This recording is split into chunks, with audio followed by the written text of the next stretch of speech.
go to the tight end position where Sam LaPorta has finally looked like the guy we all drafted as the number one tight end in fantasy football way back in the summer.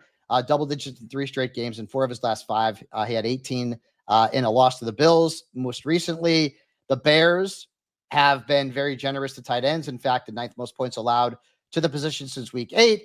And LaPorta beat them for almost 16 points back in week 13. So you could play him. And then as long as he's good to go, and Doug Peterson had said that Brenton Strange will be good to go. 12 targets last week for Mac Jones. So he has plenty of faith in this kid.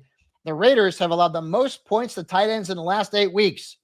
I think Brenton Strange is a very nice sleeper in this one, especially if you need help at tight end, and a lot of people do. Who are we not playing at tight end? You mentioned Cade Otton. He's banged up, and he's got my beloveds this week. Now, the Cowboys do a lot of things wrong, but they've actually been tough on tight ends. They're giving up just 43 yards per game to the position. And also keep in mind, the targets have really gone down since Mike Evans has come back. Baker has thrown in Otton's directions 4 or fewer times in 3 of the last 4 games, so that's not good. And then because he's throwing in Jalen McMillan's direction. Well, there you go. Kyle Pitts. Hey, it's every week with Kyle Pitts, but you know what? When I'm right, I'm right. Kyle Pitts, even against the Raiders, couldn't have a good game. No. Now he's got the Giants. The Giants are giving up 45 receiving yards and 10.9 points per game to the tight end position. Kyle Pitts may end up going down in history as the biggest tight end bust in the history of the NFL because of where he was drafted. Mm-hmm.